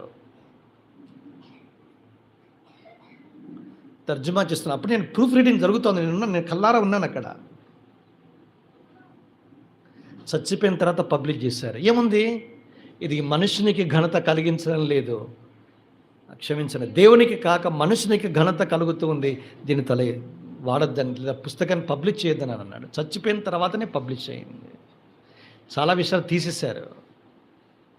ఇదైనా నా గురించి 10 మాటలు చెప్తే నేను ఉప్పొంగిపోయి ఆకాశానికి వెళ్ళిపోతాను. నేను ఎవరైనా వద్దంటారండి? ఈరోజు ఎట్లున్నారంటే, మహాసభ కూడికలు జరుగుతూ ఉంటే అన్న బైబిల్ పట్టుకోడు, సూట్ వేసుకుని నడుస్తూ ఉంటే ఇట్లా పూలు చల్లుతున్నారండి, బట్టలు చింపుకుంటా నాకేస్తే. ఎందుకు చేయడం లేదు బోధ కూడా? నువ్వు బైబిల్ మోసుకురాని కూడా బైబిల్ వెనక నా దాసుడు అసిస్టెంట్, దానికి సిగ్గుగా లేదా క్రైస్తవంలో బోధకులకి? పూలు చల్లుతూ ఉంటే కారు దిగి వస్తూ ఉంటే రెడ్ కార్పెట్ మీద చూడడం లేదా మీరు యూట్యూబ్లలో? దేవునికి చెందవలసిన ఘనతను ఏ మనుషునికి ఆపాదించినా దేవుడు ఎంతగా కుమిలిపోతాడు అంటే అంతగా కుమిలిపోతాడు. మనుషులు, ఇశ్రాయేలు ప్రజలు తనకు చెందవలసిన ఘనతను ఒక విగ్రహానికి అర్పిస్తే తట్టుకోలేకపోయాడు, ఒక మోసే తట్టుకోలేకపోయాడు. అరే, స్వయంగా దేవుని చేవ్రాతతో కూడిన పలకలను సైతము ఆ కోపావేశంతో పలకలు కొట్టారట్లే ఆయన. ఏం చేస్తున్నారు? ఏం రోషం అండి! ఇప్పుడు ఏమైనా ఉందా అండి? అపోస్తలులు ఎఫెసీ పట్టణాన్ని దర్శించారు. అరే, ద్విపతి బృహస్పతి వచ్చారా మన మధ్య, దేవతలు మానవ రూపము దాల్చి మన మధ్య వచ్చి అద్భుతాలు చేశారు, అర్పించు. కోడల్ని తీసుకొని వచ్చి బలిపీఠం మీద అర్పించాలని పూనుకుంటే బట్టలు చించుకు అయ్యలారా. బా, ఏమి సంబోధన అండి! బట్టలు చించుకుంటారా అండి? ఇప్పుడు బట్టలు వేయించుకుంటారు శాలవాలు. కనుక దేవుని వాక్యములో ఏదైతే ఉందో దేవునికి నమస్కారం చేయి. దేవుడు మాత్రమే ఘనతకు మహిమకు ఆరాధనకు యోగ్యుడు. ఏ వ్యక్తి పూజ లేదు మన సమాజాల్లో. రెండో మాట అంటే తెలుసా అండి? హల్లెలూయా. ఈ పదాలు ఇక్కడ ఈ అధ్యాయంలో 4 సార్లు రాయబడ్డాయి. హల్లెలూయా అనే మాట కొత్త పాత నిబంధనలు ఇదే మొదటిది, ఇదే చివరిది, ఎక్కడ లేదు. మనము వాడిందే, ఎప్పుడు వాడాలో కూడా తెలియదు మనకి. హల్లెలూయా అనే పదం ఎప్పుడు వాడాలి? హల్లెలూయా అనే మాట ఎందుకు? 19 మొదటి వచనంలో హల్లెలూయా అన్న వెంటనే ఏమన్నారు చూడండి, ఏమన్నారు? ప్రభువును స్తుతించండి అన్నారు. వెంటనే మహిమ, రక్షణ, మహిమ, ప్రభావములు అనాలా? నేను ఒకప్పుడు తాగుపోతుగా ఉండే హల్లెలూయా. ఎందుకు తాగుపోతుగా ఉన్నదానికా? ఏం మాట్లాడుతున్నారు అసలు? నిజంగా ఏమి క్రైస్తవేమో అంటే ఎంత అంధకారంలో ఉన్నారో చూడండి. ఒకప్పుడు సిగరెట్ తాగుతూ ఉంటుంది, హల్లెలూయా అంటే తాగిందానిక? ఎప్పుడు వాడాలో తెలియదు. ఎంత అమాయకమైన జనాంగం ఇంకా ఈ రోజుల్లో ఉంటే మానుకోవాలి. ఇవన్నీ చెప్పుకుంటా నెమ్మదిగా వచ్చి 10కి వచ్చేసరికి ఒక మాట అన్నాడు, దేవునికి నమస్కారం చెయ్యి, నెక్స్ట్ కింద అంటే హల్లెలూయా అని అర్థము. కిందికి వచ్చేసరికి అన్నాడు, యేసును గూర్చిన సాక్ష్యము ప్రవచన సారము. యేసును గురించి ఎవరైతే సాక్ష్యం చెప్తారో నేను వారితో పాటు సహదాసుడను అన్నాడు. చూడండి, వారితో పాటు నేను సరి సమానంగా ఉన్నవాడిని, నాకంటూ పెద్ద స్పెషాలిటీ లేదన్నాడు ఆయన. అంటూ ఎవరైతే యేసు గురించి సాక్ష్యం ఇస్తారో, ఏమని సాక్ష్యమో, యేసు మరణ భూస్థాపన పునరుద్ధానాలు, మీరు నా కొరకు సాక్షులు. అదే చెప్పారు కదా అపుస్తల కార్యాల 1వ అధ్యాయంలో, మీరు నాకు సాక్షులు. యేసు ప్రభు యొక్క మరణాన్ని గురించి, భూస్థాపన పునరుద్ధానం గురించి ఎవరైతే ప్రకటిస్తారో వారందరూ ఎవరిప్పుడు? వాళ్ళు ఎవరిప్పుడు? ప్రవక్తలు. అంటే మీ టైటిల్ చూడండి ఎంత గొప్పదో. మనకి ఇవ్వబడిన టైటిల్స్లో ఇదొకటి. ఇది జీర్ణించుకోవడం చాలా కష్టము. వాక్యం చెప్తూ నేను చెప్పడంలా. ప్రవచించేవాడు ఏమవుతాడు? ప్రవక్త. ఇదిరాని ఇలాంటి గొప్ప ఘనతను ప్రభు మనకు కూడా అనుగ్రహించాడు. దావీదుతో పాటు 5వది చివరిది రండి, 1 దినవృత్తాంతములు 8:14. క్లోజింగ్ వచ్చేసాను. వాస్తవానికి ఇది పాఠం కాదు, ఇది మొదటి సెషన్లోనే అయిపోవాలి. ఇంకా ట్రైన్ ఆలస్యంగా నడుస్తుంది. నేను రావాల్సిన బండి రాలేదు, అందుకే బస్సు పట్టుకొని వచ్చిన. నేను అర్ధరాత్రి 2:30కి వచ్చింది అది. నేను టికెట్ క్యాన్సిల్ చేసుకుని వచ్చిన. అట్లా మాది కూడా మీకు చెప్పదలుచుకునే ప్రభు నాకు ఏదైతే భారం ఇచ్చాడు దాన్ని చెప్తున్నా. రండి 8:14 చదువుదాం, అందరం చదువుదాం. దైవజనుడైన దావీదు అలాగునని ఆజ్ఞ ఇచ్చి ఉండెను. దావీదుకున్న టైటిల్ ఏంటి? ఈ మాట ఎన్నిసార్లు రాయబడింది తెలుసా అండి బైబిల్లో? 3 సార్లు రాయబడింది. ఇది మొట్టమొదటిసారి రాయబడింది. 2వ దినవృత్తాంతములు 8:14 మొదటిది. 2 నెహెమ్యా గ్రంథము 12వ అధ్యాయం 24. ముచ్చటగా 3వసారి అదే నెహెమ్యా 12వ అధ్యాయం 36వ వచనము చివరిసారి.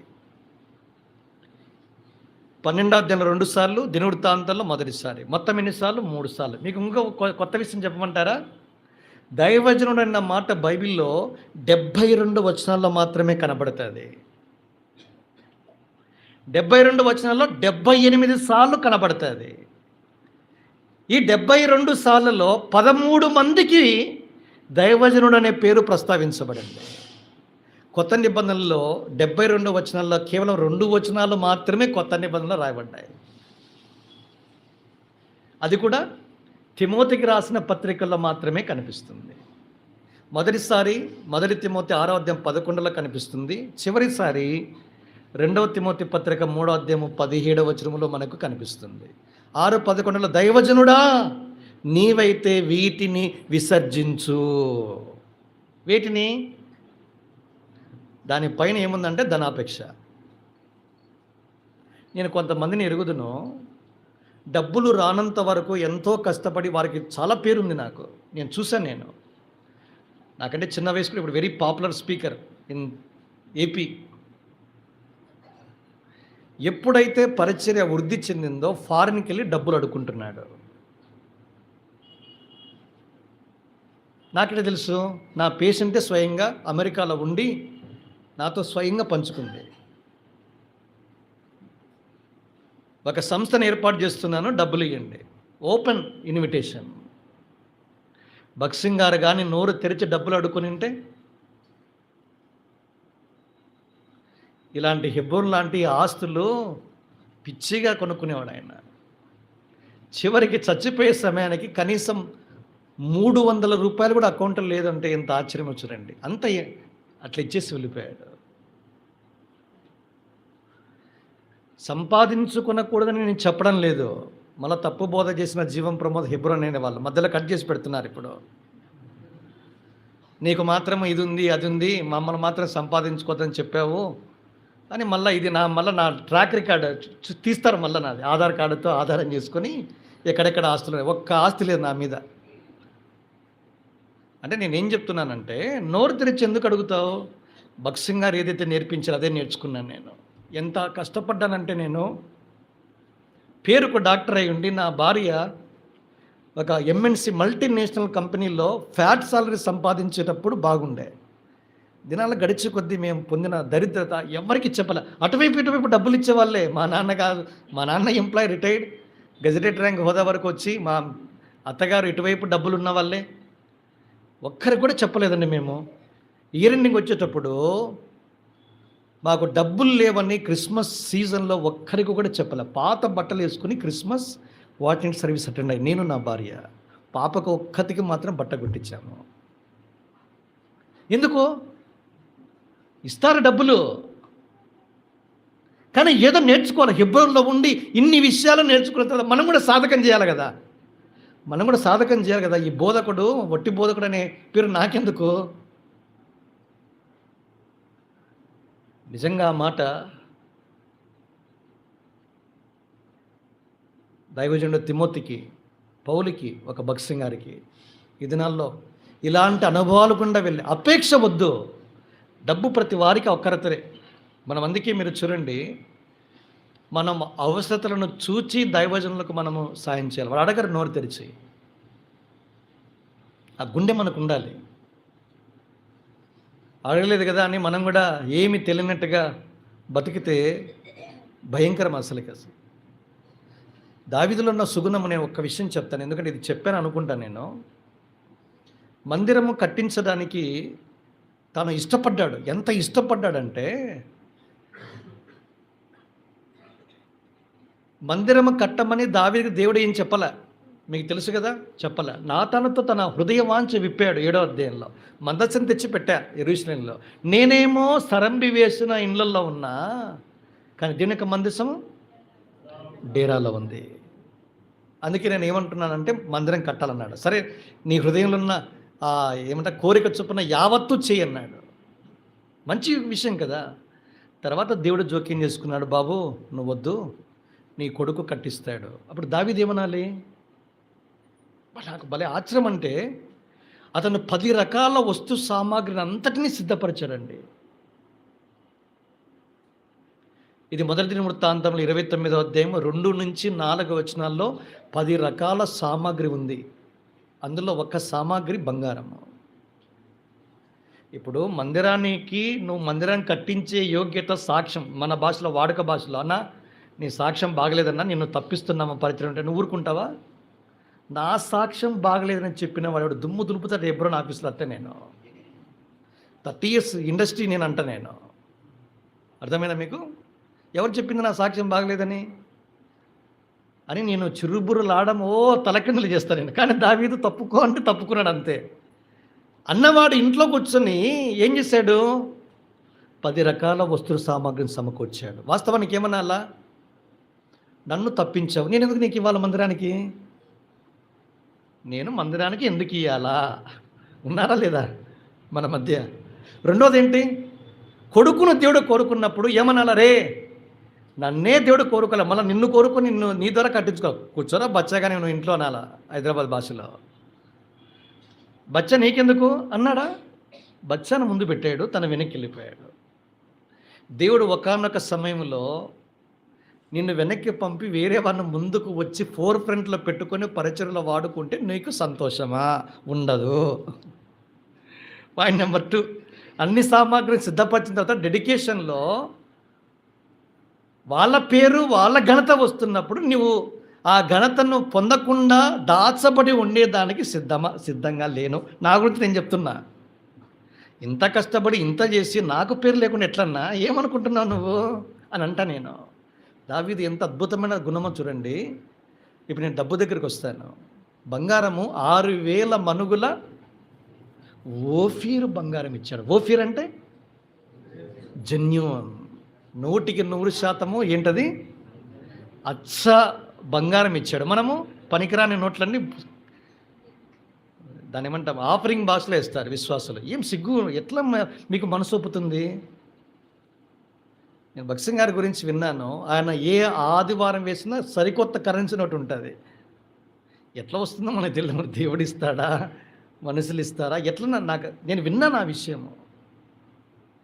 శుద్ధమైన నేను అప్పటి నుంచి నేను కొత్త నోటునే వేస్తాను మందిరంలో. నాకు ఇచ్చే గిఫ్ట్ చూస్తే పాతపోయిన నోట్లు ఉంటాయి. అంటే మీరు మందిరానికి ఇట్లాంటి పాతవి తెస్తున్నారని అర్థం. మీరు చూసారా? మీకు ఏమాత్రం ముడత పడనివన్నీ ఖజానాలో ఉంటుంది అక్కడ బీరువాల్లో. అంటే మీరు ఎంత చీపుగా మందిరాన్ని, సేవను, సేవకులని, పరిచయని మీరు చూస్తున్నారో లేదో ఇదే బట్టబెలి చేస్తూ ఉంది. ఓఫీరు బంగారం తెచ్చారండి 3000 తలాంతులు. ఇంగ్లీష్లో 6000 మనుగులని ఉంది తెలుగులో. 6000 మనుగుల తెలుగు, ఇంగ్లీష్లో 3000 టాలెంట్స్. ఎంతరా దీని ధర అని లెక్కేస్తాను నేను. ఇదే చేస్తూ ఉంటాను నేను పని. నా పని అంతా ఇదే.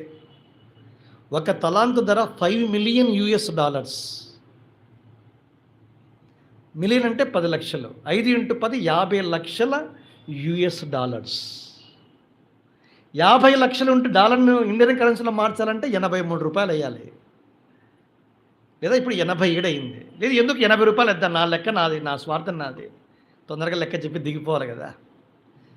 50 లక్షలు ఉంటే 80 రూపాయలు వేస్తే 40 కోట్లు వస్తుంది. ఒక్క టాలెంటే.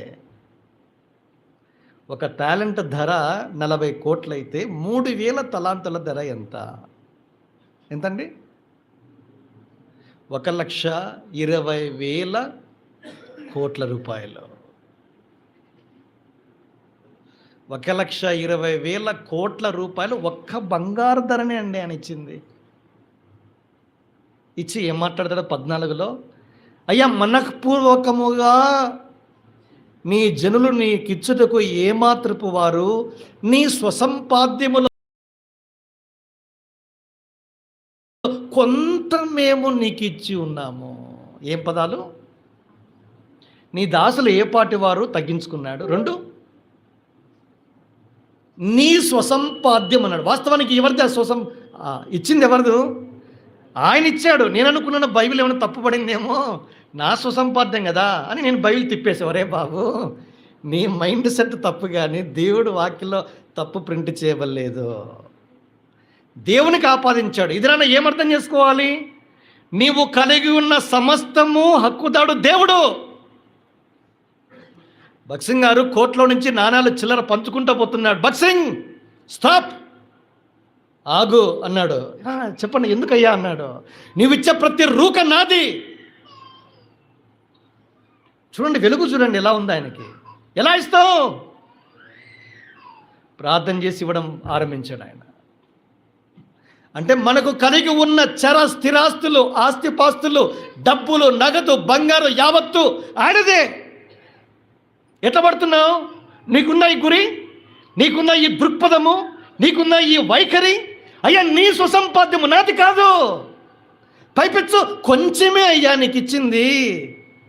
మరలా చెప్తున్నాడు, పరలోకి వెళ్ళిన తర్వాత దావీదు నువ్వు కనుగొన్న తర్వాత చెప్పాను 30 minutes టీవీ 9. అయ్యా నువ్వు ఏం మాట్లాడతావు? అరే 1,20,000 కోట్ల రూపాయలు ఒక్క బంగారపు ధరే. ఇంత ఇచ్చినప్పుడు కొంచెమే అంటున్నావు. ఎంత ఇస్తే మందిరానికి, ఇంత ఇచ్చినానన్నా మందిరానికి అని ఎప్పుడు అంటావు? ఫ్యూజులు ఎగిరిపోయి నాకు అట్లే. 1,20,000 కోట్ల రూపాయలు అంటే వైఎస్ రాజశేఖర్ బతికున్నప్పుడు తెలుగు రాష్ట్రాలంటే ఉమ్మడి రాష్ట్రాల వార్షిక బడ్జెట్ అది 1,00,000 కోట్ల రూపాయలు. అర్థమైందా? 2009లో బడ్జెట్ వేసినప్పుడు 1,00,000 కోట్ల రూపాయలు అన్నది ఒక వార్షిక సంవత్సరానికి బడ్జెట్. అది ఒక సంవత్సరపు బడ్జెట్. ఈ ఇరు రాష్ట్రాలకి సంబంధించిన డబ్బు ఒక బంగారు రూపంలో ఇచ్చి దావీదు మాట అన్నాడు. నీకు నాకుందా ఈ దృక్పథము?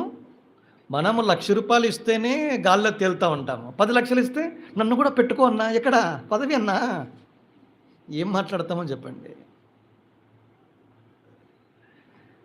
దైవజనుడు అనే ముద్ర వీటిని విసర్జించి ఒక్క మాట ధనాపేక్ష. నిజంగా హెడ్స్ ఆఫ్ దావీదు గారు, మీకు వందనాలండి. పైకి వచ్చినప్పుడు కలుసుకుంటాను.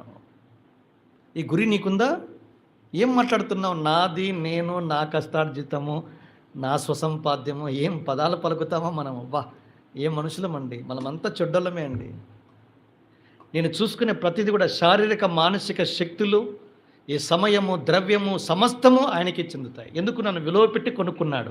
నాకు చెందినవన్నీ దేవునికి చెందుతాయి. ఈ గురి నీకు నాకు ఉంటే పెళ్లి చేసుకున్న అమ్మాయి, అబ్బాయి నా డబ్బు నా ఇష్టం అనే పదాలు వాడరు. ఎందుకు? విడాకులో అమ్మాయి సంపాదన అమ్మాయి, అబ్బాయి సంపాదన అమ్మాయి. అమ్మాయిని అడిగితే అమ్మాయి అబ్బాయిని అడిగితే నా డబ్బు నా ఇష్టం, అంతా నా ఇష్టం. ఆర్జీవీ స్లోగన్ ఎక్కువ మనకి. అంతా నా ఇష్టం అన్నారనుకోండి, ఎక్కడికి పోతారు? చెప్పాను ఈ మాట, ఎక్కడికి పోతారు? ధనవంతుడు లాజరు ఉన్నాడండి. ధనం ఉండడం తప్పు కాదు, మీరు బాగా గుర్తుపెట్టుకోవాలి. మళ్ళీ తప్పు బోధ చేసిన బోధ కూడా అనొద్దనండి. ధనవంతులు, అబ్రాహాము ధనవంతుడు, యోబు ధనవంతుడు, సొలొమోను ధనవంతుడు, దావీదు ధనవంతుడు. చెప్పాను కదా చిట్ట, కొత్త నిబంధనల ధనవంతుల చిట్ట చాలామంది ఉన్నారు. ధనము ఉండడము తప్పు కాదు, ధనవంతులుగా ఉండడము తప్పు కాదు. ఆ ధనాన్ని ఎలా వాడుతున్నావో లేదో అన్నది దాని మీదనే ఒప్పు తప్పులు ఆధారపడి ఉంటాయి. ధనవంతుడు చేసిన పాపం ఏంటి? ఒక్క మాటలో చెప్పండి నాకు. విలాసవంతమైన జీవితం జీవించొద్దా? ఏసి పెట్టాం మనము, ఏసి ఉండొద్దా? కావాలా? నీడైంది అది. ఒకప్పుడు దాని ఏమంటా కూలరే పెద్ద గొప్ప. దాన్ని తెచ్చినప్పుడు ఫస్ట్ టైం నేను ఆ స్టైఫండ్తో దాన్ని చూసుకుంటా నేను సంబరపడిపోయాను. అది అయిపోయింది కథ. ఇప్పుడు 5 స్టార్ ఏమంటాం ఏసీ కొనుక్కున్నాం. అది నిత్యావసర వస్తువు, టెంపరేచర్ పెరిగిపోతుంది. ఒకప్పుడు లగ్జరీస్, ఇప్పుడు నీడ్స్ అయ్యాయి. తప్ప అండి? తప్పు కాదు.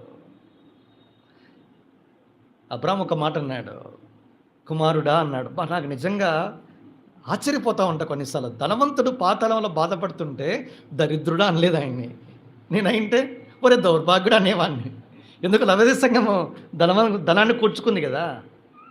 ఆయన వాడే పదాలు చూడండి. కుమారుడా అని మాట్లాడుతూ, నీవు నీ జీవితకాలం మట్టుకు సుఖం అనుభవించితివి, వాడు కష్టం అనుభవించనని జ్ఞాపకము చేసుకున్నాము. అంతా నా ఇష్టం అన్నాడండి ఆయన. నీవు నీ జీవితకాలం మట్టు నీకిష్టమైనట్టు సుఖం అనుభవించు. నీకిష్టం, అంతా నా ఇష్టం అనే మాట మాట్లాడారా మీరు పోతారు పైకి. ఎక్కడికి? పాతాళం. నా ఇష్టము కాదు, నీ చిత్తమే సిద్ధించునుగాక. ఎవరిది ఇది? యేసు ప్రభు. నా ఇష్టం అన్నాడండి ఒకడు. I will ascend, I will sit, I will enthrone. యెషయా 14వ అధ్యాయంలో, నేను కూర్చుండేదను, నేను ఎక్కిపోయేదను, నేను పరమండలమందు ఆయనతో పాటు సమానంగా ఆశీనుడై ఉండదు. I will this is the spirit of Satan. Not my will but thy will alone. అయ్యా నా చిత్తము కాదు, నీ చిత్తమే సిద్ధించునుగాక. This is the spirit of Jesus. ఇది యేసుక్రీస్తు ప్రభువారి యొక్క మనస్సు, చిత్తము. ఏది ఉంది? ఏది మాట్లాడినా అయ్యా దేవుని చిత్తమైతే ఇలాగూ చేద్దాం. ఏం మాట్లాడతాను ఇప్పుడు? దావీదుకి ఏమని పేరు పెట్టాడు? నేను పెట్టలా, దైవజనుడు. 13 మందికి ఈ పేరుందండి.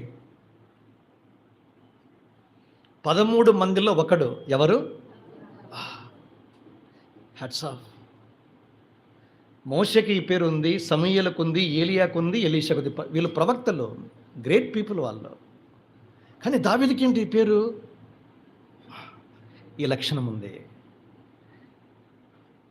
భక్సింగాన్ని మనం ఎందుకు దైవజనుడు అంటాము? ఈ లక్షణం. ఈ లక్షణాన్ని కలిగిన తిమోతికి, పౌలుకు, ఇప్పుడున్న విశ్వాసులందరికీ ఉండడం తప్పు కాదు. అపేక్ష, ఇంకా కావాలి, దురాశ. మీ ప్రతి అవసరం దేవుడు తీరుస్తాడు. ఎప్పుడు మీకు అవసరమో, మీకు 1000 రూపాయలు అక్కర్లు ఉంటే 1000 రూపాయలు 5 రూపాయలు ఇస్తాడు. నేను అనుభవించాలని చెప్తున్నా మీకు. నేను అనుకున్నాను ఇంత ఫీజు ఎలా కట్టాలి అని. ఇంత వేలది, అంత ప్లస్ మళ్ళీ బోనస్ గ్రేస్ ఉంటుంది. ఏ పాటికి ఏ నాటికి కూడా ఆ నాటికి అన్నట్టు, ఏ నాటి అవసరత ఆ నాటి అవసరతగా దేవుడు తీరుస్తా. నమ్మాలి. దేవుడు మనల్ని భిక్షగల్లగా బతకాలని చెప్పలే. బైబిల్ ఏం చెప్తుంది? 1 తిమోతి 6:10 సుఖముగా బ్రతుకు నిమిత్తము సమస్తమును ధారాళముగా అనుగ్రహించు దేవుని యందు మీరు నమ్మిక ఉంచండి, అస్థిరమైన ధనము యందు నమ్మిక ఉంచొద్దు. పోతుంది, ఈరోజు ఉంటుంది, రేపు వెళ్ళిపోతుందండి. కానీ స్థిరమైన వాడెవరు? ఒక దేవుడు మాత్రమే. ఆయన నమ్ముకోండి, మనం స్థిరపరచబడతాం. మన ప్రతి అక్కరతను దేవుడు తీరుస్తాడు. ఫిలిప్పీ 4:19 తీర్చకపోతే దేవుడు అబద్ధికుడు అవుతాడు. ఈరోజు ఎవరో పెట్టారు నాకు ఫ్లైయర్, అబద్ధం మాటకైనా మనుషుడు కాడు, తర్వాత ఆయన ఏందంకుల్ పశ్చాత్తాపడుకైనా నరమాత్రుడు కాడు, ఆయన చెప్పి చేయకుండా అబద్ధం ఆడినట్లు అవుతుంది.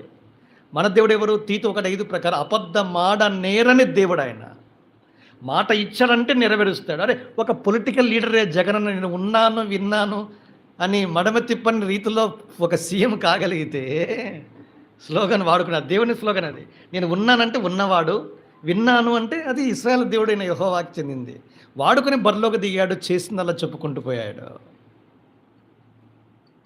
ఇది నాన్న దేవుడు మనిషి కంటే గొప్పది. ముఖ్యమంత్రి రాజుల కంటే గొప్పవాడు. అందుకే రాజులకు రాజు, ప్రభులకు ప్రభు, మాటే శాసనం. ఒకసారి ఫిలిప్పి 4:19 కాగా దేవుడు తన ఐశ్వర్యం చొప్పున క్రీస్తు యేసునందు మహిమలో మీ ప్రతి అవసరత దేవుడు తీరుస్తాడు. ఏ అవసరం డబ్బే కాదు, ఏ అవసరం తీర్చగల దేవుడు. మీరు నమ్మండి, అద్భుతాల మీద దేవుడు చూస్తాడు. మీరు నమ్మిక చొప్పున దేవుడు మీకు నాకు సాయం చేస్తాడు.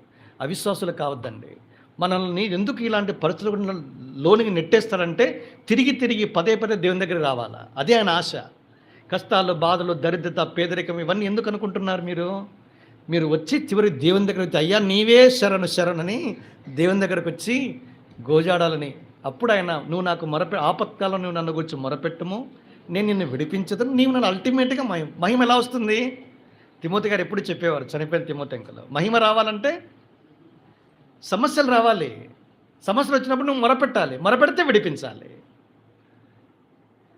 కనుక దేవుడు మంచి దేవుడు. ఇలాంటి మంచి దేవుని వాక్యంలో ఒక భక్తుడు దావీదు కనిపిస్తాడు. అతను పొందిన నష్టాలు యావత్తును తిరిగి సమకూర్చుకున్నాడు. కానీ ఆ నష్టాలు ఏంటని దానికంటే ముందు అతడు ఎవరు, అతనుకున్న పేర్లను గురించి కొద్దిగా మనము ధ్యానిస్తూ వచ్చాం. దేవుడు ఈ వాక్య భాగాలను ఆస్వాదించి ఆయన ఒక కాపరిగా, మధుర గాయకునిగా, ఒక రాజుగా, ఒక ప్రవక్తగా, ఒక దైవజనుడిగా ఎలాగో వెలుగొందాడో అతని జీవితంలో కూడా పతనాలు ఉన్నాయి. ఎందుకంటే అతను మనలాంటి స్వభావం కలిగిన వాడు. అయినను దావీదులో ఉన్న గొప్ప సుగుణము దేవుని దగ్గరికి తిరిగి వచ్చాడు, సమకూర్చబడ్డాడు, దేనికి హృదయానుసారుడిగా మార్చబడ్డాడు, సమస్తమును సంపాదించుకున్నాడు. ఏ నష్టమైన నీ జీవితంలో అనుభవించినా ప్రభు దగ్గరికి రాగలిగి పశ్చాత్తాపడితే తిరిగి నేను సమకూర్చడానికి దావీదును సమకూర్చిన దేవుడే నేటికి సజీవుడు. ఆయన దేవుడే మన దేవుడు. అలాంటి మంచి దేవుని ఆశ్రయిద్దాం. ప్రభు కొరకు నూతనంగా అప్పగించుకొని ఈ యాత్రలో ముందుకు కొనసాగుదాం. రండి ప్రార్థన చేసుకుంటాం.